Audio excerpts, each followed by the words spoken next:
The county agent left the folder on the kitchen table without saying goodbye. He just set it down, tapped it once with 2 fingers like he was closing a casket lid, and walked out through the screen door. Nora Crane heard his truck start. She heard the gravel crunch under his tires as he backed out of her drive. She heard him turn onto Route 5 and accelerate south toward Frederick. Then she opened the folder. 2 pages, single-spaced. Official letterhead from the Tillman County Extension Office. Soil analysis results. Crane parcel, southeast quarter, 120 acres. Organic matter, 0.9%. pH, 8.4. Infiltration rate, 0.1 inches per hour. And at the bottom, in Lloyd Burris's careful handwriting, a recommendation she had already memorized before she read it, because Lloyd Burris had said it out loud in her kitchen 5 minutes earlier while looking at his boots instead of her face. I do not recommend row crop investment on this parcel at this time, or frankly, at any time in the foreseeable future. That was November 14th, 1978. Tillman County, Oklahoma. The ground outside Nora's kitchen window was the color of old concrete, cracked in places, bare in all of them. 120 acres of what had once been tallgrass prairie, what had then been Vernon Crane's wheat operation for 2 straight decades, and what was now, according to the state of Oklahoma, dead. The word traveled the way words travel in a county of 9,000 people. Not fast, not slow, steady, like irrigation water finding the low spots. By the weekend, the men at the elevator in Frederick knew. By Monday, the women at the Baptist church knew. By Wednesday, even the mechanic at the Texaco on Main Street had an opinion. Vernon Crane's daughter got the soil results. County says the ground's dead. Nothing to be done. 20 years of wheat burned it out. Shame, really. Good family. Nice girl. But she ought to lease it to Galen Moss for grazing and find herself a job in town. That's what they said. Every one of them. The way people talk about other people's land as if proximity to it grants expertise. Nobody said it to Nora. That's the rule in small places. You talk about a person everywhere except where they can hear you. Let me tell you about Nora Crane. Not who the county thought she was. Who she actually was. Because the distance between those 2 things is where this entire story lives.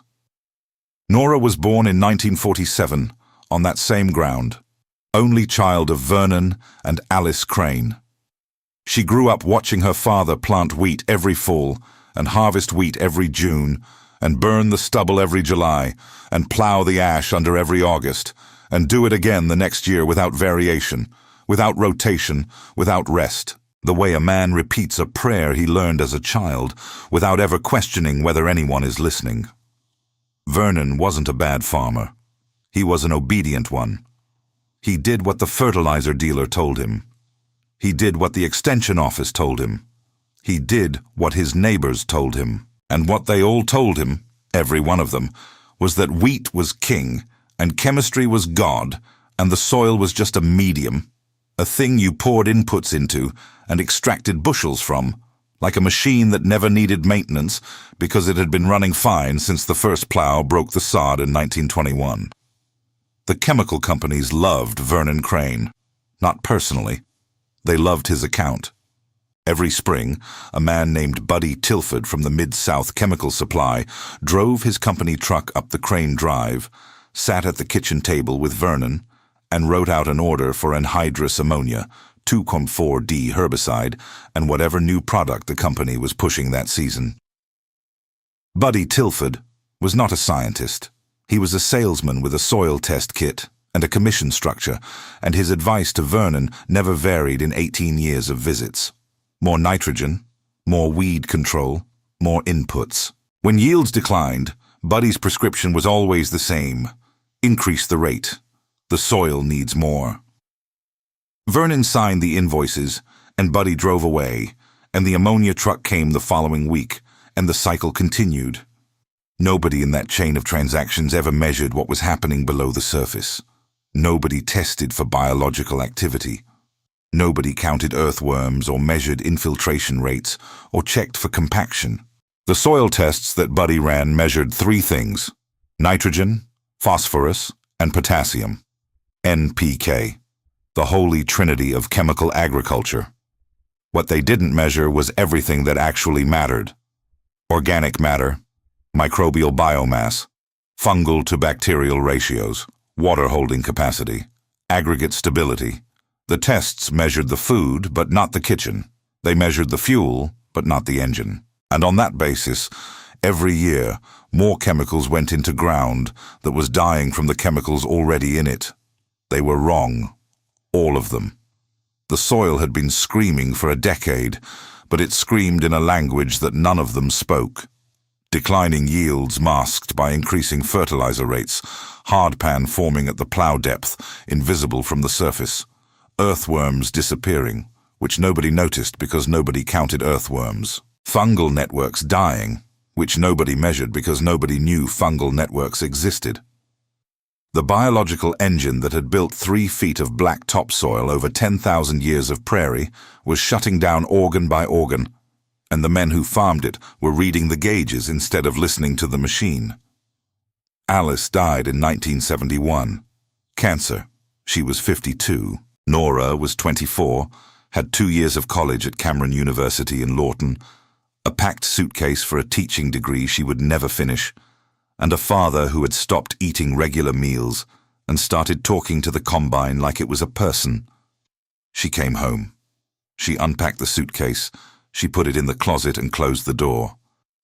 And that was the end of the version of her life that other people had planned for her. She took over the house, the books, the cattle. Vernon kept the wheat because the wheat was the only sentence he still knew how to speak. He farmed the 120 acres through the 70s with escalating doses of anhydrous ammonia and diminishing returns, like a man turning up the volume on a radio that's losing signal. By 1975, he was spending 3 times what he'd spent in 1965 on fertilizer and getting less wheat per acre than he had in 1960. He didn't understand why. He had done everything right. Everything they'd told him. Nora understood why, or she was beginning to.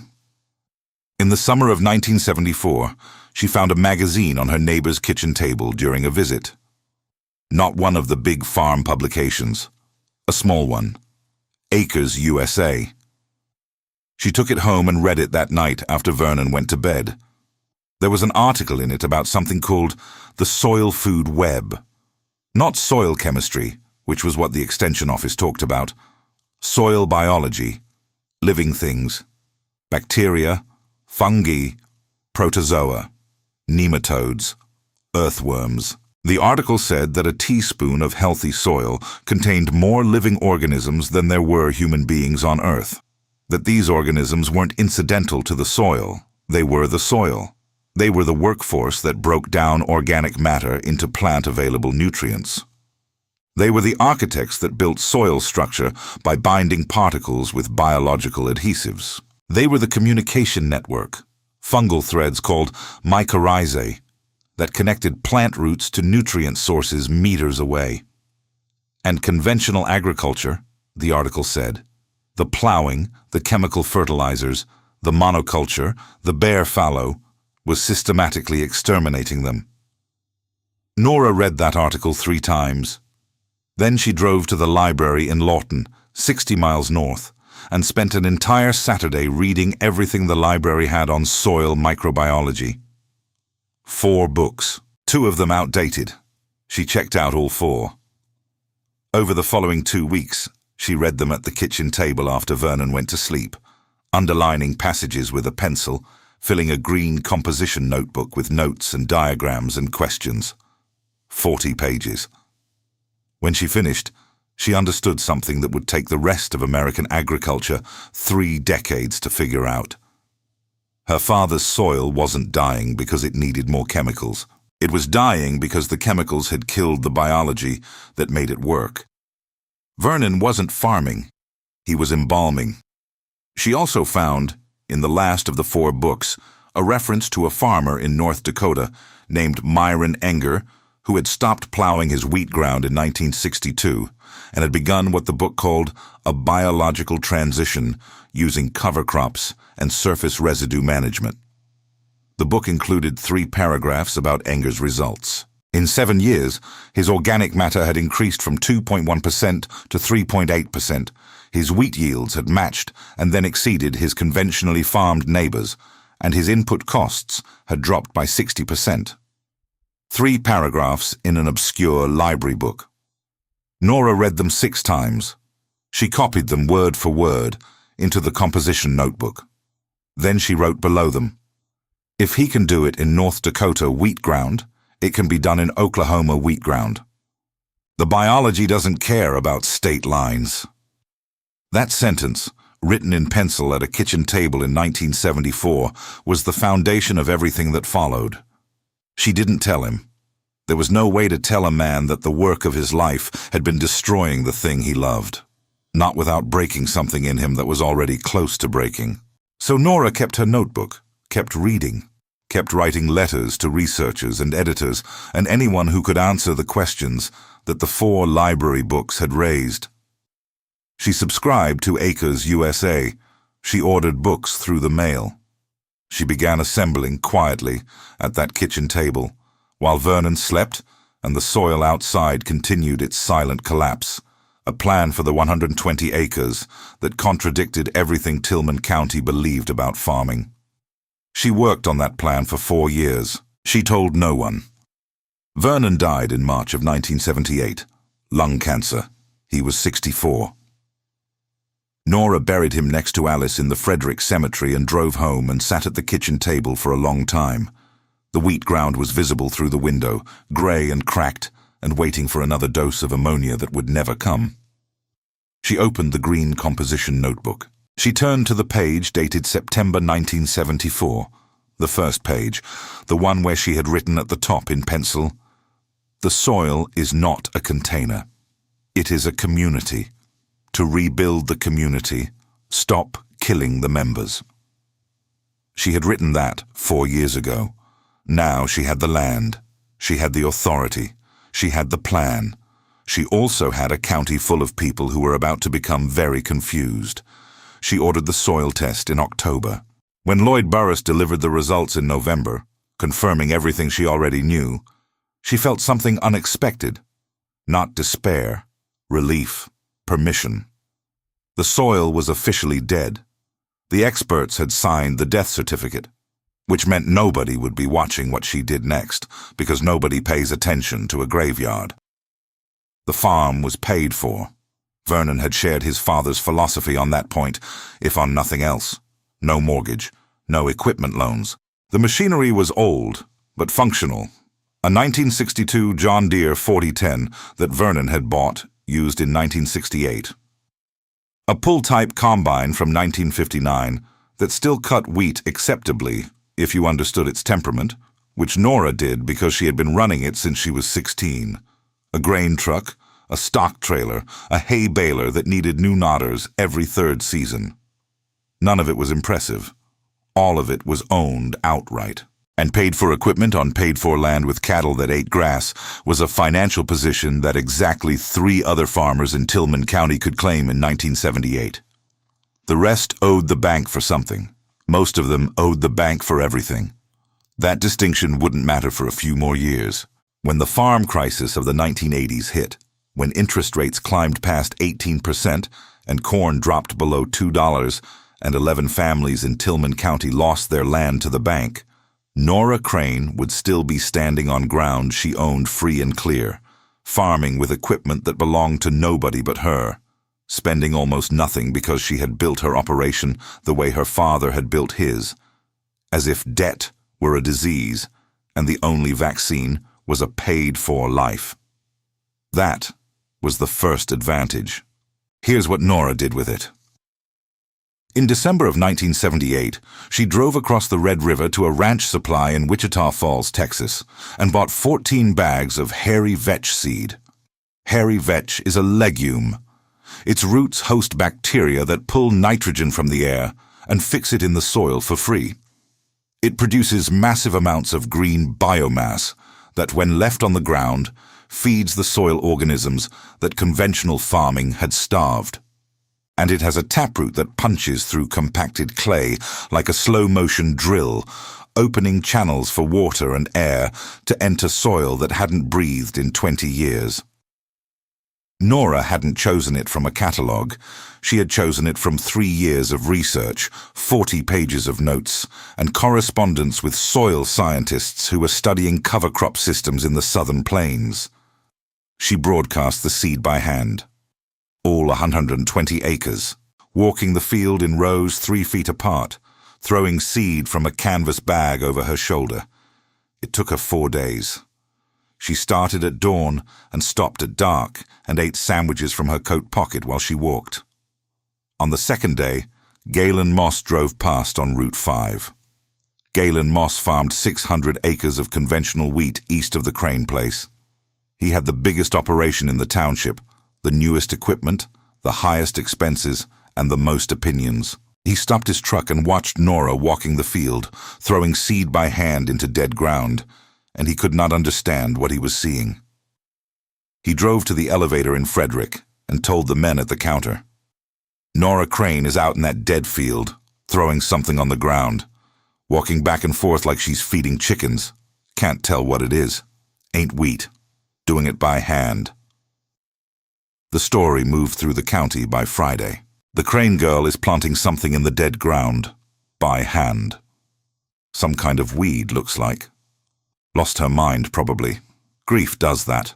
Somebody should say something. Nobody said anything to Nora. Nobody ever does. The vetch germinated in February. By April of 1979, the 120 acres of grey, cracked hardpan was covered in a dense mat of green vegetation 18 inches tall. So thick you couldn't see soil beneath it. Nora walked into the field and pushed a steel probe into the ground. In November, the probe had stopped at 2 inches, hitting hardpan like a wall. In April, it slid to 6 inches before meeting resistance. 4 months. 4 inches of compaction broken by roots alone. The vetch seed had cost her $840 total. 14 bags at $60 each from the ranch supply in Wichita Falls. The canvas shoulder bag she used for broadcasting was one Vernon had kept in the shop for carrying bolts. She had cleaned it out and cut a wider opening in the top so her hand could scoop seed freely while walking. The technique was not complicated. It was exhausting. 8 hours of walking per day across uneven ground, maintaining consistent spacing, adjusting the throw for wind direction, which changed 3 times on the 3rd day and made the eastern edge thinner than she wanted. She made a note in the green notebook. Next time, start the eastern edge on a calm day, or use a drill for the perimeter rows. There was going to be a next time. She was certain of that before the first seed hit the ground. Her boots wore a path into the dead soil that was visible from Route 5 for weeks afterward. 2 lines of footprints crossing 120 acres in parallel rows, 3 feet apart, like the ruled lines in a composition notebook, which, in a way, they were. Nora was writing on the land the way she wrote in her notebook. Carefully, deliberately, 1 line at a time. She didn't mow it. She didn't plow it under. She let it grow. Through May, through June, past the point where every farmer in the county would have killed it and planted a cash crop. She let it bloom. She let it set seed. She let it reach full height, 3 feet of dense green biomass, so thick that standing at the fence on Route 5, you could not see across to the other side. Galen Moss drove past every week. He told the elevator the Crane field was growing the tallest weeds in Tillman County, and it was a disgrace. Lloyd Burris drove out. He stood at the fence and looked at the vetch. His training told him he was looking at a weed problem. His curiosity told him something else.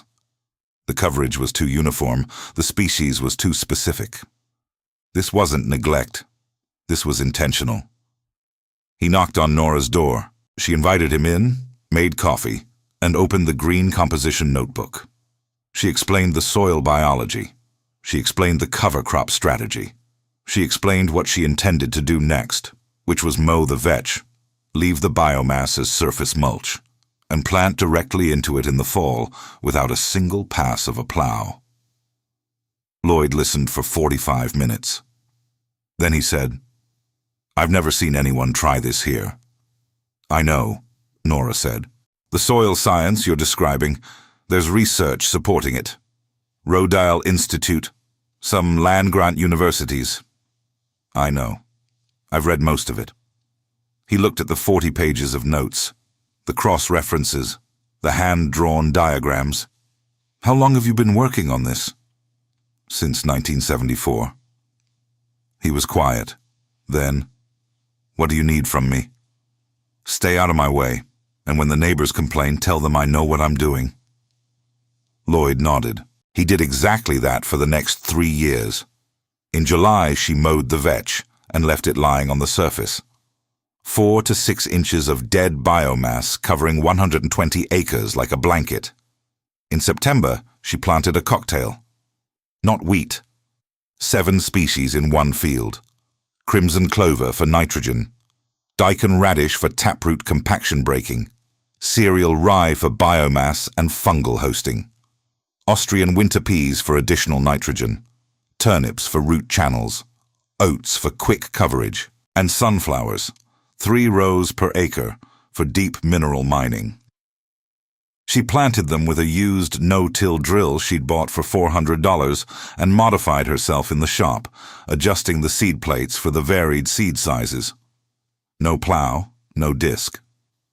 The drill cut thin slots through the mulch, dropped the seed, and closed the slots. The soil surface was never turned. The biology rebuilding under that mulch was never exposed. Galen Moss saw the drill. He pulled over. He watched 3 passes.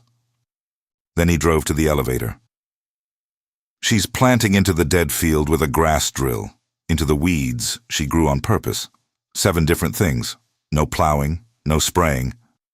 I think she might be crazy." The cocktail germinated in October. By November, the field was a patchwork of colors and textures that looked like nothing any farmer in Tillman County had ever seen. Daikon radishes pushed white taproots 14 inches into the hardpan, shattering it like living jackhammers. Crimson clover spread across the surface in dense mats, hosting nitrogen-fixing bacteria. Cereal rye shot up fast, its roots weaving through the top 6 inches, creating aggregate structure that takes nature decades to build. The sunflowers rose above everything, sentinels pulling calcium from deep soil layers.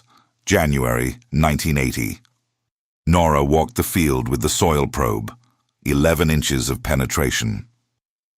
In November 1978, it had been 2 inches. She dug a test hole and counted earthworms. In 1978, she had found 0 in 4 holes. Now she found 7 in 1 hole. 7. In soil that had been officially dead 14 months earlier. She showed Lloyd Burris. He drove out on a Saturday. She made him dig the hole himself. He held the soil in his hands and felt the granular structure that had not existed a year ago. He saw the worm castings. He saw the root channels. He saw the dark color that meant organic matter was building. He sent a sample to the lab. The result, 1.4%. It had been 0.9%, a 56% increase in 14 months. In soil science, that number should have been impossible. And if you're still with me here, if something about Nora and that dead ground and those 7 earthworms has you paying attention, I want to ask you something. Tell me in the comments where you're watching from. What state, what country, what kind of ground you're on, because I want to keep telling stories like this. Stories about women who refused to listen when everybody said the land was finished. And the only way I can keep doing that is if you subscribe so this channel keeps growing. That's it. That's all I'm asking. Now let me tell you what happened when Nora finally planted a cash crop, because this is where the county went silent. Spring of 1980.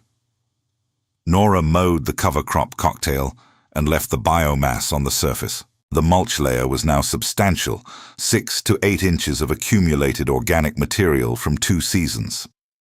The field smelled different, clean, rich, almost sweet. The smell of actinomycetes, soil bacteria that produce geosmin, the compound your nose recognizes as good earth after rain. That bottomland had not smelled like that in 20 years. It smelled like it now. She planted grain sorghum. Milo, not wheat. She chose it for 3 specific reasons. First, drought tolerance. Southwestern Oklahoma was not a place to bet on consistent rain. Second, fibrous root system. It would continue building soil structure while producing a marketable crop. Third, and this was the reason nobody in the county would have guessed, grain sorghum forms a strong symbiosis with mycorrhizal fungi. The fungal networks that 20 years of plowing had destroyed were beginning to rebuild, and sorghum would accelerate that process by feeding the fungi through its roots. She planted with the no-till drill in May, into the mulch. No plow, no disc, no anhydrous, no herbicide. She applied one thing, 2 tons per acre of composted cattle manure from her own herd, spread in April. The compost was both food and medicine, nutrients for the crop, millions of living organisms per handful for the soil. The milo came up in June, thick, even. The mulch had held moisture through the dry May winds. It had blocked weed germination by cutting off sunlight. It had kept soil temperature stable for ideal germination. By July, the field was a uniform stand 3 feet tall and climbing. And between the rows, on the soil surface, Nora saw something no test hole or probe measurement could have shown her. White threads. Everywhere. Mycorrhizal hyphae. Fungal networks, visible to the naked eye, spreading across the surface of soil that had been declared dead 2 years earlier. The soil wasn't just recovering, it was rebuilding its nervous system. August in southwest Oklahoma is punishment. 108 degrees. Wind off the Red River like a blast furnace with a grudge. Every wheat farmer in the county was done by then, fields plowed bare, soil cracking in the sun, moisture evaporating into a white sky. Nora's field was different. The mulch layer still covered the ground between the milo rows. 2 inches below the surface, the soil was cool to the touch. The bare fields around her were hot enough to burn skin at the same depth. The milo didn't stress. It didn't curl its leaves the way sorghum does when it's begging for water. It stood green and heavy-headed through the worst of the summer because the soil beneath it was holding moisture that every bare field in the county had surrendered to the sky weeks earlier. Galen Moss drove past in August. He slowed down. He did not stop. But he slowed down. And he looked. And what he saw was green sorghum standing tall on ground the Extension Office had declared dead 22 months ago. Taller and greener than the wheat that had been growing on his own land for 30 years. He drove to the elevator. He did not say anything about the Crane field. For the first time, his silence was not indifference. It was something else entirely. Harvest. 3rd week of September 1980. Nora combined the milo with a used gleaner she'd bought for cash at a farm sale in Cotton County. She ran from sunrise to dark for 3 days. When the last hopper was emptied into the grain truck and she sat on the combine steps in the dark with the engine ticking as it cooled and the stars coming out over the field that everyone had given up on, she already knew the number. She'd been calculating it in her head with every pass. 74 bushels per acre. The Tillman County average was 52. The county average came from good ground. Plowed ground. Fertilized ground. Ground that had been managed the way every expert and every neighbor and every chemical salesman said it should be managed. Nora's 74 bushels came from the worst ground in the county. Ground with a death certificate signed by the Extension Office. Ground that Galen Moss had called a disgrace. 74 bushels, 120 acres, 8,180 bushels total. At the elevator price, $23,780 gross revenue.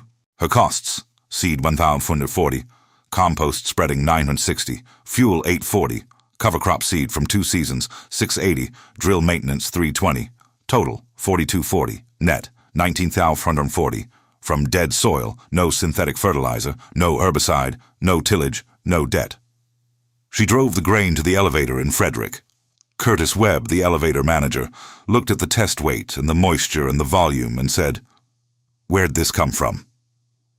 "The bottomland." Curtis looked at her. "The bottomland that's dead?" "It's not dead," Nora said. She took her check and drove home. Lloyd Burris pulled another soil sample. Organic matter, 1.8%. In 22 months, Nora had doubled it. pH had dropped from 8.4 to 7.9. Infiltration had tripled. The soil was still damaged, still years from full health. But the direction was unmistakable, and the numbers didn't lie, and the grain was in the elevator for anyone to verify. Lloyd wrote a report and sent it to the State Extension Office in Stillwater. The state soil specialist, Dr. Paul Kendrick, read it, called Lloyd, and asked if the numbers were right.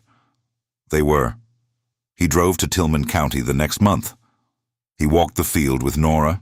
He dug his own holes. He saw the fungal hyphae. He saw the earthworms. He saw the composition notebook with its 4 years of notes. He asked Nora to walk him through every step. She did, clearly, specifically, the way a person talks when they've thought about something so deeply that explanation requires no effort. Dr. Kendrick spent 2 days. On the second afternoon, standing at the edge of the field, he told Nora that what she had accomplished would be studied for years. He asked to establish the Crane Bottomland as an official state demonstration site for soil recovery. Nora said yes, on one condition. She made every management decision. No extension agent, no researcher, no official would tell her what to plant, when, or how. Kendrick agreed. He had the sense to recognize that the most valuable thing about the Crane Bottomland wasn't the soil. It was the woman standing on it. She also ran a calculation she had been waiting 4 years to run. The comparison was not yield alone. It was yield per dollar of input. Her 74 bushels per acre had cost 35 and 33 per acre in total inputs. The county average of 52 bushels had cost, by Lloyd Burris's published extension estimates, $87 per acre in fertilizer, herbicide, fuel, and tillage passes. Nora's cost per bushel was 48 cents. The county average cost per bushel was $1.67. She was producing more grain at less than 1/3 the cost. If every farmer in Tillman County had adopted her methods, the county would have produced 22% more grain and spent 60% less money doing it. She wrote those numbers in the composition notebook and drew a box around them, darker and thicker than any other box in the notebook. She did not write, "I told you so," because Nora Crane was not that kind of person. But the numbers said it for her. They said it louder than any words could have.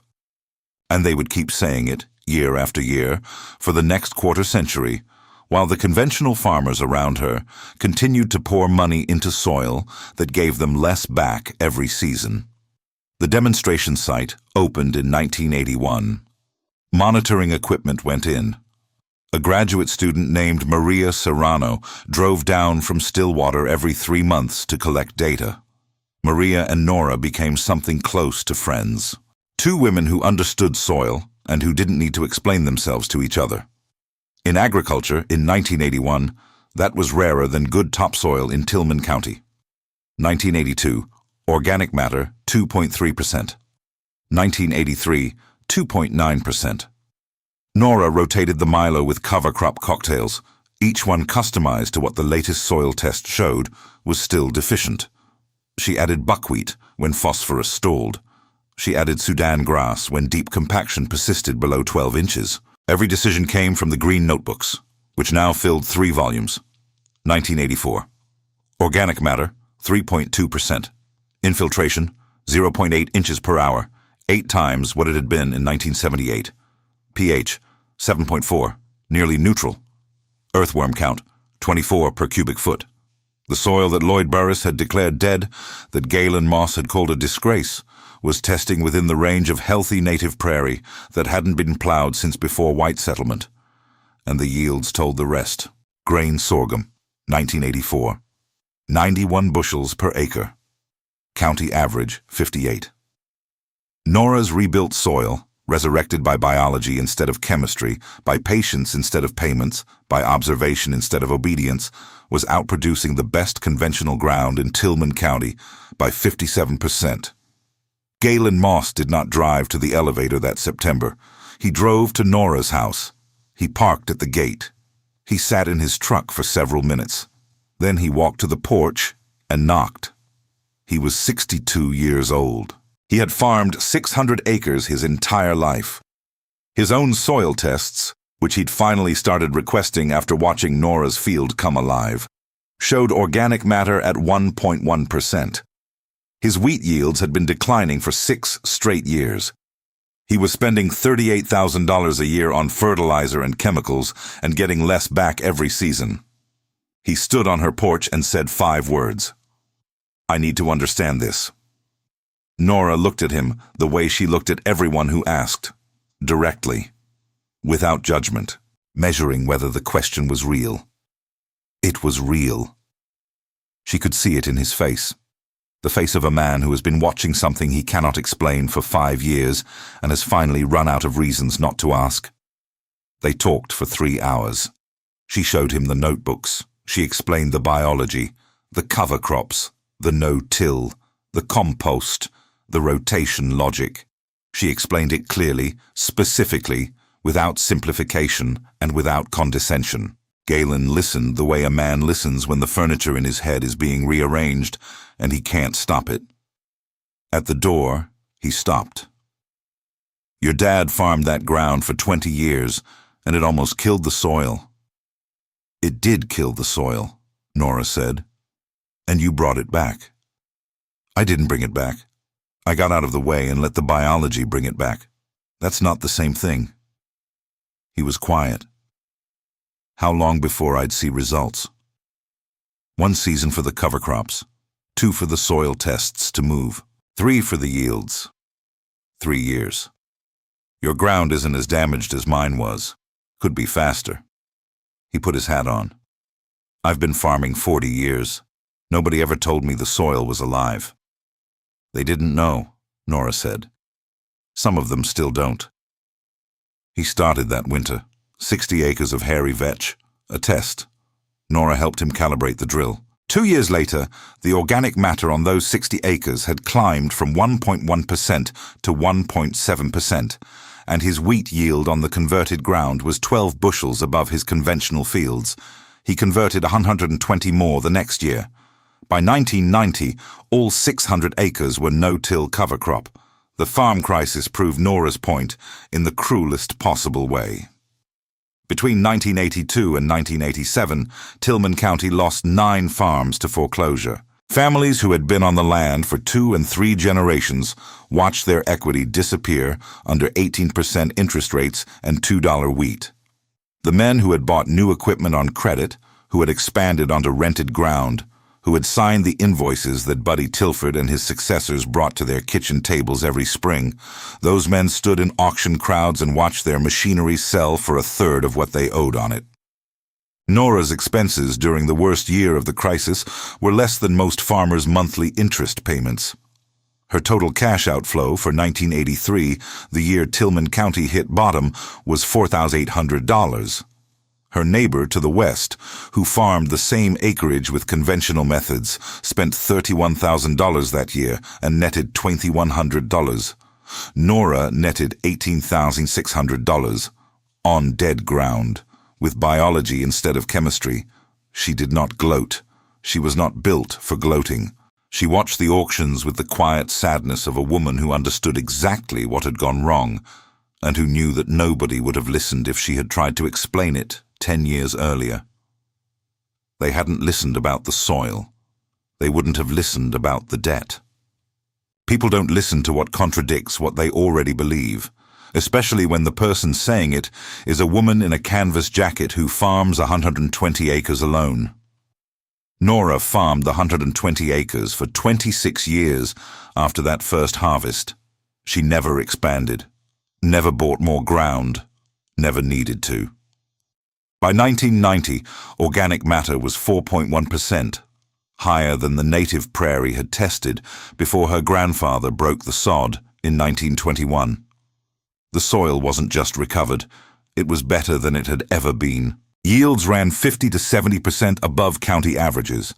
Input costs were 60% below conventional. Profit per acre was triple the wheat farmers around her. No debt, no synthetic fertilizer, no plow. Maria Serrano finished her PhD in 1988 using Crane bottomland data. The dissertation was cited 340 times in the next decade. Nora's name was on every page. Maria's dedication read, "To the farmer who taught me that soil is not a medium, it is a community." Dr. Kendrick retired in 1995. At his farewell lecture, he showed 2 photographs of the Crane bottomland taken from Route 5. The first, from November 1978, showed grey, cracked, bare ground that looked like the surface of the moon. The second, from November 1994, showed dark, rich living soil covered in a diverse stand of cover crops, green and thick and teeming. "I've been a soil scientist for 35 years, he told the room. "The most important thing I ever learned, I learned from a farmer in Tillman County who had a composition notebook and the patience to let biology do what chemistry couldn't." The Crane bottomland is still farmed today. Nora turned it over to her cousin's daughter, Beth Dawson, in 2006. Beth farms it the same way. No-till, cover crops, compost, biology. The green composition notebooks, all 9 of them, sit on a shelf in the farm office next to 46 years of soil reports. The first one says 0.9% and do not recommend. The most recent one says 4.6%. They said the soil was dead. Every expert, every neighbor, every man at the elevator. They signed the death certificate and walked away. Nora Crane didn't walk away. She knelt down in that dead gray field and listened to something none of them could hear. The soil wasn't empty. It was waiting for someone patient enough to stop poisoning it and start feeding it. Waiting for someone who understood that the ground doesn't need more chemistry. It needs more life. Give it life, and it feeds itself. That's not genius. That's biology. And biology has been working for 3.8 billion years, which is longer than the Extension Office and considerably longer than anhydrous ammonia.